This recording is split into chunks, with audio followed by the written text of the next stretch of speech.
E já agora descubra também mais do Se Segue, é que para além de enfermeiro, ele vai nos apresentar agora um livro cheio de emoções e um novo estilo de escrita. Ah, pois é. Olá. Olá, Muito boa tarde, como está?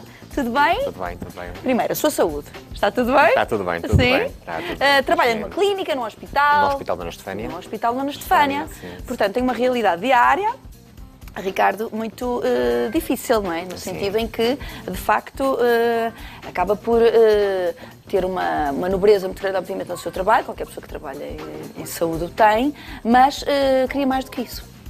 Sim, Ser enfermeiro muito até o mais. inspira para outras coisas. Sim, inspira-me bastante, aliás, inspira-me até para escrever, porque eu também trabalho com crianças com doença crónica, unicamente com crianças com doença crónica e com as suas famílias, e por si só eu tive a necessidade de começar a escrever muito para mim próprio, para conseguir lidar com tantas emoções, com a morte de cada criança, etc. E também uma forma de conseguir ajudar os pais, de que forma que eu vou conseguir-los ajudar através da escrita, a lidar com tudo aquilo que estão a viver.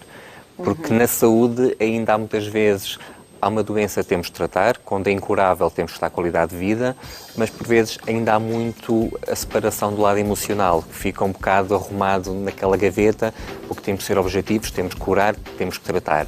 E os pais sentiam essa necessidade e eu, como tenho alguma facilidade em me relacionar com as pessoas, comecei a introduzir esses exercícios de escrita a esses pais para conseguirem lidar com as emoções que estavam a sentir. Qual foi o momento em que decidiu começar a fazer isso com as famílias? Foi após o primeiro falecimento de uma criança, a quem eu era muito próximo, porque esteve connosco durante 1 ano e meio, quase, internado, e eu depois tive a necessidade de escrever uma carta a essa criança, porque eu escrevo sempre uma carta a cada criança que morre, e depois pensei, mas isto também pode ser aplicado aos pais. Os pais poderão usar isto para ajudar a gerir as emoções, não só à partida, mas enaltecer a vida, por mais curta que tenha sido. E então comecei a sugerir eles escreverem cartas aos filhos, e tenho uma mãe, por exemplo, que está a escrever uma carta contínua, porque não tem que ser só naquele momento, que depois quer transformar em livro, desde que soube que estava grávida, e depois então todo o processo diagnóstico, de internamento, o falecimento, a vida agora pós-falecimento, e de facto tem ajudado muito os pais que aderem e que têm a coragem, acima de tudo, de entrar no mundo de emoções, porque eu acho que é sempre um ato de coragem.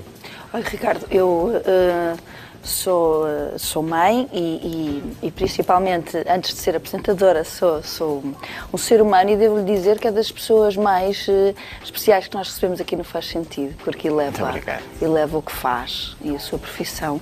Estou até emocionada com as suas palavras, porque é completamente de natura o dia-a-dia que vive.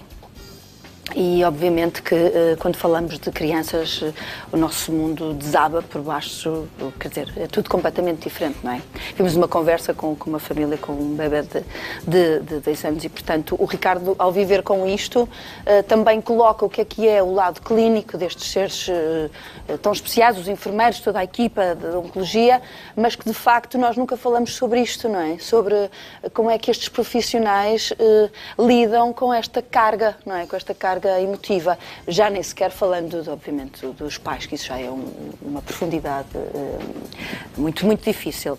Este seu livro é, portanto, um semear de emoções, é um exorcizar, certamente, destas tragédias que acontecem quando, efetivamente, os tratamentos não resultam. E foi esta carta que escreveu para esta criança, como se chama a criança? Eu digo sempre chama porque elas vivem sempre. Sim, a criança chamava-se David. O David.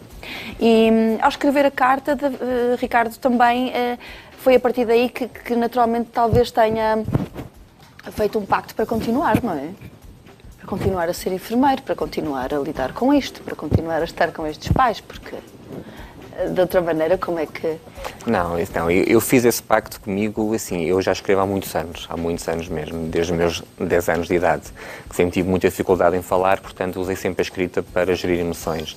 E quando comecei a escrever na área de enfermagem, inicialmente, primeiro sobre a minha vida e depois na enfermagem para lidar com isto tudo, como enfermeira há 14 anos, e de facto comecei a perceber que quando eu começava a escrever sobre uma temática de enfermagem, começavam a surgir outras temáticas que eu achava que já estavam trabalhadas, estavam resolvidas. E, portanto, isso fez com que a escrita seja um movimento infinito. Claro. E eu fui sempre escrevendo, depois também eu próprio tive um diagnóstico de doença crónica, há 5 anos atrás, e curiosamente estava a fazer um mestrado em cuidados paliativos e a ler muitos artigos sobre doença crónica, porque estava a fazer um mestrado na área da pediatria, e o engraçado foi, mas isto aqui é real. Portanto, como é que eu vou também lidar eu agora, pessoa, com um diagnóstico de doença crónica? Incrível. Como é que eu vou então agora e também ajudar o outro? E a escrita tem vindo por aí. Este livro é, acima de tudo, não só o meu exorcizar, mas, acima de tudo, este livro é inspirar as pessoas a escrever. Inspirar as pessoas a parar um bocado, não verem só a parte menos boa, que é real. Por exemplo, eu vivo com dor crónica, portanto, eu tenho dor o dia todo e todos os dias, mas a pergunta que eu coloco sempre em escrita é, então, e o resto da vida?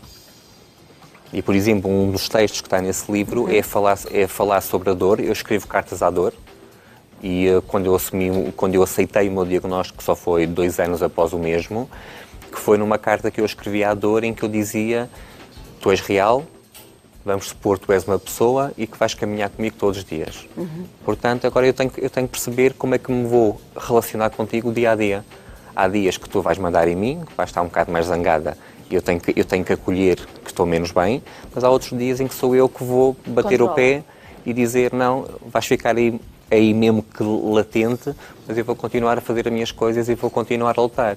E tenho inspirado, felizmente, através dos comentários que eu recebo no Facebook, muitas pessoas. Tenho inspirado muitas pessoas a viverem com a doença crónica, independentemente de ser igual ou não ser igual àquela com que eu vivo, e, acima de tudo, a inspirar as pessoas a escrever, e que tem sido muito bonito ver depois o feedback das pessoas a dizer: eu reconheço-me neste texto, eu identifico-me, o Ricardo escreveu aquilo que eu nunca teria a coragem de escrever ou não saberia como escrever, e depois também esse livro também é o resultado de muitos workshops de escrita que faço, mesmo para ajudar as pessoas a lidarem com emoções, que acho que nós lidando com as emoções, tudo o resto é real, mas pode ter um impacto menor. Diferente, não é? Ricardo é o semeador das emoções. Há pouco dizíamos também que é um novo estilo de escrita, de facto, porque é um estilo de escrita que parte também de si para nos ajudar a nós. Outros exemplos de textos também que tem: amanhã eu faço, mas não fiz. Isto são então pequenos grandes recados, não é? São, não é? Ou seja, tudo aquilo que escrevo nesse livro é tudo experiências pelas quais eu passo. Ou eu passei tirando um ou outro que é de opinião sobre matemática. E esse texto, por exemplo, é de uma característica muito minha que eu tinha, e que era: amanhã eu faço, portanto tenho tempo para. E depois, à última hora, eu estaria a fazer tudo, e às vezes com menor qualidade. Claro.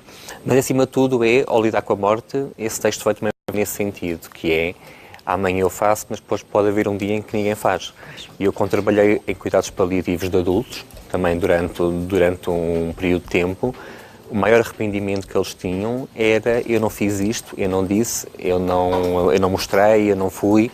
E eu percebi: não, a gente tem que começar enquanto estamos vivos, não sabendo quando será o nosso último dia, é viver o dia com muita intensidade. Portanto, se eu quero dizer hoje a uma pessoa que gosto, eu digo hoje.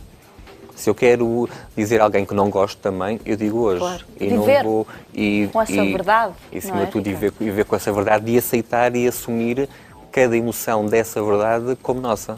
Sim, tão especial, Ricardo. Muito obrigada por ter estado connosco, por estar connosco, por nos ajudar. Esta é a escrita terapêutica que Ricardo Fonseca também vai apresentando nos seus livros já há tanto tempo e na sua vida.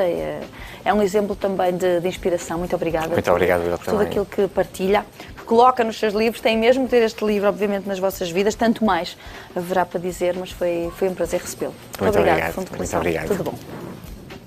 Tenha esta leitura na sua vida. Vá lá, O Semeador de Emoções. Já percebeu pela nossa conversa que, efetivamente, isto da vida não é assim tão simples. Ou se calhar até é, não é?